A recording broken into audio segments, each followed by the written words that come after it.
اس کی روشنی میں کوئی بڑی سے بڑی بات بھی حیران کن ثابت نہیں ہو سکتی تھی۔ سیکرٹری نے آگے بڑھ کر دروازہ بند کر دیا اور پلٹ کر رینڈی کی طرف دیکھنے لگی۔ جناب، اس نے کانپتی ہوئی آواز میں کہا، آج آپ کو ایک غیر ملکی بینک کے وائس پریزیڈنٹ سے ملاقات کرنا ہے اور اس ملاقات میں صرف 5 منٹ باقی ہیں۔ کوئی بات نہیں، تم دیکھ رہی ہو کہ میں دفتر میں موجود ہوں، لیکن جناب آپ اس حالت میں ملاقات کیسے کر سکتے ہیں؟ جینی نے کمرے میں بکھرے ہوئے کپڑوں کی طرف اشارہ کر کے کہا۔ یہ سن کر رینڈی نے اپنے وجود کی طرف اس انداز میں دیکھا جیسے پہلے اسے اپنی حالت کا احساس ہی نہ ہو۔ پھر اس نے دھیمی آواز میں جواب دیا، میرا خیال ہے تم ٹھیک ہی کہتی ہو، لیکن جینی میں تمہیں کیسے بتاؤں کہ اچانک ہی مجھے کپڑوں سے شدید نفرت ہو گئی ہے۔ بہرحال ملاقات کے وقت میں کوشش کروں گا کہ کوئی چادر اوڑھ لوں، میرے لیے ایک چادر کا بندوبست کر دو۔ یہ کہتے ہوئے وہ متوقع نظروں سے اپنی سیکرٹری کی طرف دیکھنے لگا تو اس کے چہرے پر بے بسی کے تاثرات پھیل گئے تھے۔ جینی نے افسوس کے اظہار میں سر کو دائیں بائیں جنبش دی۔ نہیں جناب، یہ تو سوچئے کہ آپ سے ملنے کون آ رہا ہے۔ اوہ، تم ٹھیک کہتی ہو، ٹھیک ہے، میں ابھی کپڑے پہن کر تیار ہو جاتا ہوں۔ سیکرٹری اپنی سیٹ پر واپس آ گئی۔ رینڈی کے وعدے پر اسے کچھ سکون مل گیا تھا، لیکن بے چینی پھر بھی موجود تھی۔ طے شدہ وقت پر جب وہ عام شخصیت ملاقات کے لیے پہنچ گئی تو جینی نے انٹرکام پر رابطہ قائم کرتے ہوئے خاص طور سے پوچھا، کیا آپ واقعی تیار ہو چکے ہیں جناب؟ اوہ ہاں، میں تمہارا مطلب سمجھ گیا۔ رینڈی نے ہنس کر جواب دیا، میں اس وقت اپنے کپڑوں میں بیٹھا ہوا ہوں۔ تھینک گاڈ، جینی نے کہا اور مہمان کو رینڈی کے دفتر تک پہنچانے کے لیے اٹھ کھڑی ہوئی۔ جب وہ رینڈی کے کمرے میں پہنچی تو اس کے جسم پر قمیض تو تھی، البتہ کالر ٹائی سے بے نیاز تھے۔ عام حالات میں وہ اٹھ کر اپنے مہمانوں کا استقبال کرتا تھا، لیکن آج وہ اپنی سیٹ پر بیٹھا رہا، حالانکہ اس مہمان کے لیے اسے سر کے بل کھڑے ہو جانا چاہیے تھا۔ اس کے نہ اٹھنے کی وجہ سیکرٹری کی سمجھ میں آئی تو وہ ایک طویل سانس لے کر رہ گئی۔ اس نے دائیں بائیں دیکھا، کمرے میں ایک صوفے کے قریب رینڈی کے جوتے پڑے ہوئے تھے اور وہاں پر پتلون بھی نظر آ رہی تھی۔ اس کے علاوہ جیکٹ بھی وہیں پڑا تھا جہاں جینی نے اسے کچھ دیر قبل دیکھا تھا۔ وہ اپنے باس کی طرف متوجہ ہو گئی۔ کسی اور چیز کی ضرورت تو نہیں پڑے گی جناب؟ نہیں، سب ٹھیک ہے، رینڈی نے جواب دیا، سب ٹھیک ہے۔ وہ دروازے کی طرف چل دی۔ کیوارڈ کھولتے ہی اسے عقب سے رینڈی کی آواز سنائی دی، جینی گھر جانے سے پہلے مجھ سے مل لینا۔ اس نے اس بات میں سر ہلا کر دروازہ بند کر دیا۔ میٹنگ 2 گھنٹے تک جاری رہی۔ بینک کے 2 اہم آدمی ایک کمرے میں ساتھ ساتھ بیٹھے تھے اور ملکی معیشت کے لیے اہم کاروباری گفتگو کر رہے تھے۔ جو غیر ملکی بینکار رینڈی سے ملاقات کے لیے آیا تھا، اسے حیرت تھی کہ اتنے بڑے آدمی نے یہ کس انداز کے کپڑے پہن رکھے ہیں۔ آتے وقت اس کا خیال تھا کہ وہ ایک شیر سے مقابلے کے لیے جا رہا ہے، جبکہ یہاں آنے کے بعد محسوس ہوا کہ اس شیر کے دانت جڑ چکے ہیں اور وہ بالکل بے ضرر ہو کر رہ گیا ہے۔ بات چیت کے دوران میں رینڈی کی نگاہ بار بار گھڑی کی طرف اٹھ رہی تھی۔ اس گھڑی کو اس نے کلائی سے اتار کر اپنی میز پر ایک طرف رکھ دیا تھا۔ اس کے علاوہ مہمان نے یہ بھی دیکھا کہ آخری وقت تک وہ کلائی کے اس حصے کو وقفے وقفے سے رگڑنے لگتا تھا جہاں وہ گھڑی باندھتا تھا اور جہاں گھڑی کے چین کا نشان بن گیا تھا۔ میٹنگ ٹھیک وقت پر ختم ہو گئی۔ مہمان رخصت ہو گیا۔ 4:30 بجے شام جینی خارجی دفتر میں گھر جانے کے لیے تیار ہو رہی تھی۔ دوسری سیکرٹری نے کسی دوست کو ملاقات کا وقت دے رکھا تھا، اس لیے وہ معمول سے کچھ پہلے ہی رخصت ہو گئی تھی۔ جینی نے دن بھر میں چوتھی بار اپنی لپسٹک درست کی اور پھر غالباً تیسری بار آئی شیڈو ٹھیک کیا۔ آج اسے پہلی بار اتنی دیر ہو رہی تھی، ورنہ ان کا دفتر ٹھیک 4 بجے بند ہو جاتا تھا۔ سیکرٹری اپنی زیبائش کا خاص خیال رکھتی تھی کیونکہ اس کا خیال تھا کہ رینڈی نے اسے اسی لیے ملازم رکھا ہے کہ وہ ایک حسین اور پرکشش عورت ہے، لیکن اسے یہاں کام کرتے 6 ماہ ہو گئے تھے اور رینڈی کی طرف سے کوئی پیش قدمی نہیں ہوئی تھی۔ اس کا مطلب تھا کہ وہ محض خوش فہمی میں مبتلا تھی۔ میٹنگ کے لیے آئے ہوئے مہمان نے اس کی سیٹ کے قریب سے گزرتے وقت کہا تھا، مسٹر رینڈی تمہارا انتظار کر رہے ہیں۔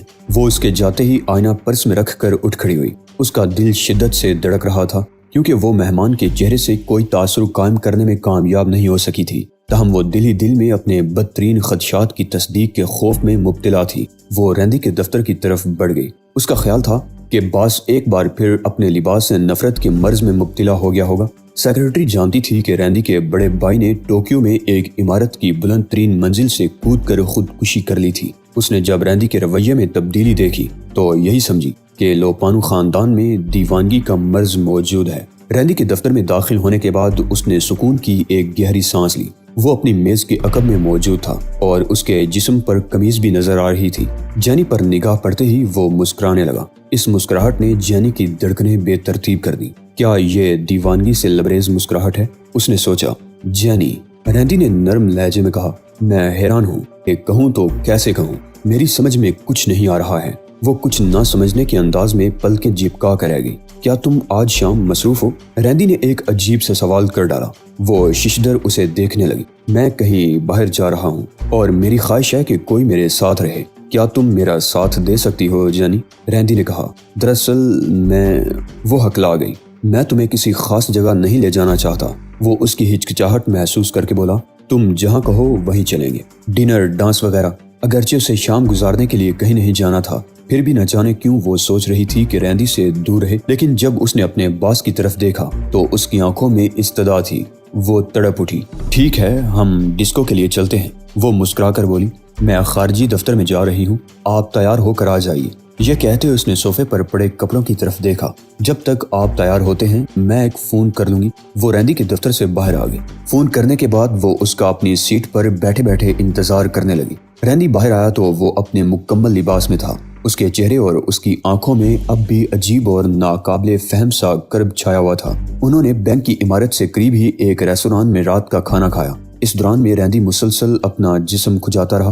یوں لگتا تھا جیسے سر سے پاؤں تک وہ کسی پریشان کن جلدی مرض میں مبتلا ہو گیا ہو۔ جب وہ ڈسکو سے قبل ڈرنکس کے لیے ایک بار میں جا بیٹھے تو جینی کو یقین ہو چکا تھا کہ اس کا باس ایک بے حد شریف النفس آدمی ہے اور اس میں آوارگی برائے نام بھی نہیں ہے۔ یہ سوچتے ہوئے اس نے دفتر میں ہونے والی تمام باتیں ذہن سے جھٹک دی۔ رینڈی اس سے اپنی زندگی کی چھوٹی موٹی دلچسپیوں پر باتیں کرتا رہا۔ اسی دوران جینی کے ذہن میں یہ خیال آیا کہ کہیں رینڈی اپنی بیوی کی طرف سے غیر مطمئن تو نہیں۔ اس کی حرکتوں میں جو بے چینی تھی، اس کی وجہ یہ بھی ممکن تھی۔ اسی دوران جینی نے یہ فیصلہ بھی کر لیا کہ ملاقات کے آخر میں اگر رینڈی نے اس کے ساتھ اپارٹمنٹ چلنے کی ضد کی تو وہ اسے ہرگز اپنے ساتھ نہیں لے جائے گی۔ لیکن جیسے جیسے وقت گزرتا گیا اس کا یہ ارادہ متزلزل ہوتا گیا، حتیٰ کہ اس نے سوچا کہ اگر رینڈی اس کے ساتھ چلنا چاہے تو اس میں کوئی مذائقہ نہیں۔ 9 بجے رات وہ ڈسکو پہنچ گئے۔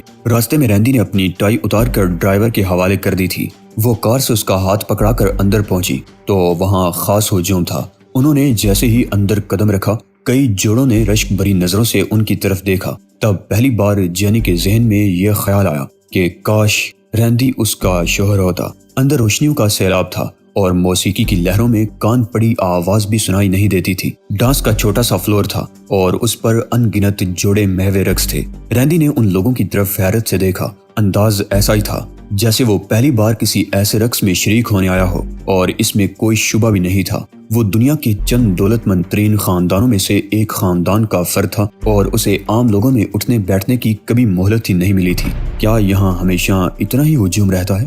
ہاں، جینی نے مسکرا کر کہا، یہ ڈسکو کی خصوصیت ہے۔ رینڈی نے رقص کرنے کی بجائے اس کا ہاتھ تھام لیا اور ایک میز پر جا بیٹھا جہاں اس نے ویٹر کو ڈرنکس کا آرڈر دیا۔ جینی بیٹھے بیٹھے ہی تھرکنے لگی۔ پورا ماحول رقص کرتا محسوس ہو رہا تھا۔ اچانک اس نے محسوس کیا کہ رینڈی پھر ویسی ہی بے چینی محسوس کرنے لگا ہے جیسی کہ دفتر میں کی تھی۔ وہ میز پر ہاتھ مارنے لگا اور پھر اس نے بڑی بے قراری کے عالم میں اپنا جیکٹ اتار دیا۔ جیکٹ اتارتے اتارتے وہ اٹھ کھڑا ہوا تھا۔ وہ بے چین نظروں سے اس کی طرف دیکھنے لگی۔ جیکٹ اتارنے کے بعد وہ دوبارہ بیٹھ گیا تو جینی کی جان میں جان آئی۔ اس جگہ جیکٹ اتارنا کوئی معیوب بات نہیں تھی۔ اس نے اطمینان سے اپنا جام اٹھا لیا اور ہلکی ہلکی چسکیاں لینے لگی۔ اس دوران میں جینی نے ادھر ادھر دیکھا تو اسے 2 معروف فلم سٹار، ایک نامور ادیب اور چند معروف شخصیتیں دکھائی دی۔ انہیں دیکھ کر وہ بے حد پرجوش ہو گئی۔ یہ شہر کی سب سے مہنگی جگہ تھی۔ اگر رینڈی جیسا غیر معمولی دولت مند نوجوان اس کے ساتھ نہ ہوتا تو شاید اسے یہاں گھسنے کی بھی اجازت نہ ملتی۔ وہ اپنی قسمت پر ناز کرنے لگی۔ یہ گویا اس کی زندگی کی سب سے شاندار رات تھی۔ اچانک رینڈی نے ایک چمچہ اٹھا لیا۔ وہ زور زور سے چمچہ گلاس سے ٹکرا کر ساز کے مطابق دھن بجانے لگا۔ آس پاس میزوں کے کچھ لوگوں نے ناگواری سے ادھر دیکھا، لیکن جب ان کی نگاہ رینڈی پر پڑی تو ناگواری سے بھجے ہوئے ہونٹوں پر مسکراہٹیں دوڑ گئیں۔ رینڈی اتنا دولت مند تھا کہ ان کی دانست میں وہ سبھی کچھ کرنے کے لیے آزاد تھا۔ انہیں اس کی یہ ادا بھا گئی اور چند دوسروں نے بھی چمچے اٹھا کر گلاس پر مارتے ہوئے تال دینی شروع کر دی۔ جینی بھی مسکرائے بغیر نہ رہ سکی۔ اف، یہ کپڑے، رینڈی نے کہا، میری برداشت سے باہر ہوتے جا رہے ہیں۔ کیا کہا جناب؟ وہ چونک پڑی۔ کچھ نہیں، آؤ رقص کرو گی؟ کیا آپ رقص کرنا جانتے ہیں جناب؟ اس نے پوچھا اور سوچ میں پڑ گئی کہ اس دولت مند جوان کے ساتھ الٹا سیدھا رقص کر کے کہیں اس کی سبکی نہ ہو جائے۔ پھر اسے یاد آیا کہ رینڈی نے جس انداز میں چمچے سے گلاس کو بجانا شروع کیا تھا وہ لاکھ ناپسندیدہ سہی، لیکن لوگوں نے اس کی تائید کی تھی۔ نہیں، رینڈی نے جواب دیا، میں رقص کرنا نہیں جانتا، لیکن آسان ہی نظر آتا ہے۔ یہ کہتے ہوئے اس نے جینی کا ہاتھ تھام لیا اور ڈانس فلور پر لے گیا۔ دونوں ناچنے لگے۔ رینڈی جس انداز میں دوسروں کی طرف دیکھ دیکھ کر رقص کر رہا تھا وہ بے حد بونڈا تھا، لیکن جینی محسوس کر رہی تھی کہ اس کے باوجود لوگ بڑی احترام بری نظروں سے اس کی طرف دیکھ رہے تھے۔ اس کا خیال درست ہی نکلا، لوگوں نے اس کا یہ بونڈا پن بھی قبول کر لیا تھا۔ مان رینڈی نے کھلکھلا کر ہنسنا شروع کر دیا۔ وہ دوسروں کی نقل کر کے رقص کر رہا تھا اور اس صورتحال سے بے حد لطف اندوز ہو رہا تھا، لیکن اس کی آنکھیں، جینی کانپ گئی۔ اس کی آنکھوں میں کوئی ایسی بات ضرور تھی جس نے اسے بے قرار کر دیا۔ رینڈی کے کہکہوں میں دوسروں کے کہکہے بھی شامل ہو گئے۔ جینی سوچ رہی تھی کہ شاید رینڈی اپنی زندگی میں پہلی بار اس قدر ہنس رہا ہے۔ اس نے پہلے کبھی اسے ہنستے نہیں دیکھا تھا۔ رقص کرتے ہوئے ابھی 3 منٹ بھی نہیں ہوئے تھے کہ رینڈی نے اپنی قمیض کے بٹن کھولنا شروع کر دیے۔ اس نے فوراً ہی قمیض اتار دی اور اسے اپنی کرسی پر پھینک دیا۔ خوشامد پسند لوگوں نے اس کی حوصلہ افزائی میں اپنی اپنی قمیض اتارنی شروع کر دی۔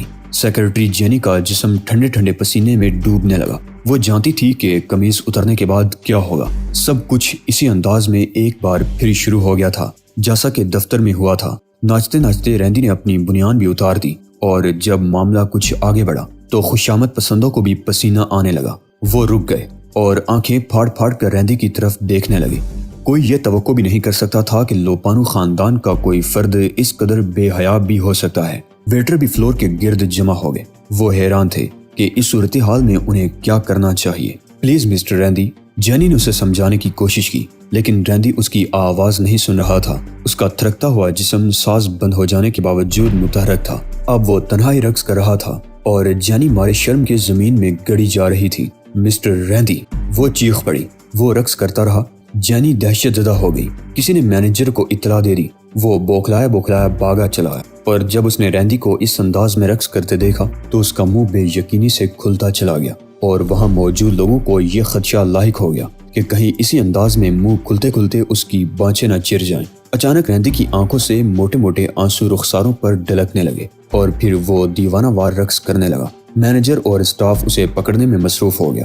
جینی نے جلدی سے پولیس کو فون کر دیا اور جب وہ واپس آئی تو رینڈی کی حالت دیکھ کر اس کا دل بیٹھنے لگا۔ اگلے ہی لمحے وہ بے ہوش ہو کر ڈانس فلور پر گر گئی۔ رینڈی ویٹروں اور اسٹاف کے دیگر آدمیوں کی گرفت میں بے بس نہیں ہوا تھا، بلکہ اب بھی ہاتھ پاؤں مار رہا تھا۔ اس کے حلق سے کہکہے ابل رہے تھے اور اس کی آنکھیں آنسو برسا رہی تھیں۔ ٹائیگر نے گھڑی پر نگاہ ڈالی اور اس کے ساتھ ہی اس کے ماتھے پر الجھن کی چند سلوٹیں ابھر آئیں۔ پھر اس نے سامنے والی عمارت کی طرف دیکھا۔ یہ ایک ایسا ہسپتال تھا جہاں بوڑھوں کا علاج معالجہ ہوتا تھا۔ اسے اس ہسپتال کے سامنے کھڑے نصف گھنٹہ گزر گیا تھا اور ابھی تک کوئی ایسی بات سامنے نہیں آئی تھی جس پر وہ توجہ دیتا۔